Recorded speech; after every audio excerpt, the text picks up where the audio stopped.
Chapter 2: The Roles We Wear: Father, Husband, Provider. Before anyone sees you, they see what you do. You're introduced as a husband, a father, a manager, a business owner, a provider. These titles are meant to be badges of honor, and they are, but what no one tells you is how heavy they can become when they're all you're known for.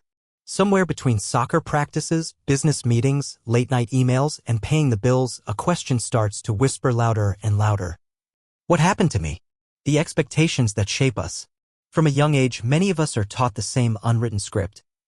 Be strong. Provide. Protect. Don't complain. It's a script passed down through generations, from fathers who meant well, from media that idolizes toughness, from societies that rarely leave room for emotional complexity in men. So we embrace it. We do the work. We show up. We become the man, reliable, responsible, respectable. And we succeed at playing the role. But what happens when the role becomes the reality and the real you fades into the background? Fatherhood, the weight of legacy. Being a dad is one of the most sacred and rewarding roles a man can hold. But it's also one of the most demanding. You're not just trying to be a good dad, you're trying to be better than the one you had or didn't have. You're trying to protect your kids from the world, from pain, from mistakes you made. And in that mission, you often forget that you still need guidance, rest, and healing too. Your kids need you present, not perfect. Husband, the silent partnership. Marriage in this phase of life can become a quiet routine. You love her deeply, but when the days are filled with logistics, bills, kids, and survival, connection gets replaced by convenience.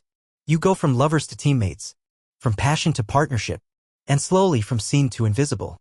As a man, you might carry your pain in silence, trying not to burden her. But what if letting her in, letting her see you, is exactly what the relationship needs? Marriage is a team, but that doesn't mean you stop being individuals. You're allowed to have needs. You're allowed to ask for emotional support. You're allowed to struggle. They need you whole, not heroic. Provider, the role that rarely rests. Providing is noble. It's a way we express love. But it's also a role that doesn't come with a pause button. You might feel like you're only as valuable as your last paycheck, your last business win, your last decision. You start to believe that your worth is tied directly to your productivity. And when you're not producing, you feel like you're failing. This chapter is here to tell you, you are more than what you produce. You are not an ATM.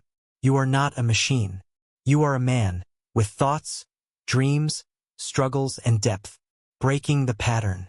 The key isn't to abandon these roles. They're important and often fulfilling. The key is to make sure they don't define your entire identity. Here's your challenge. Don't just be a father. Be you and father from that wholeness. Don't just be a husband. Be you and love from that fullness. Don't just be a provider. Be you and provide from that authenticity. You are a man first. Complex, emotional, worthy. And that man matters deeply.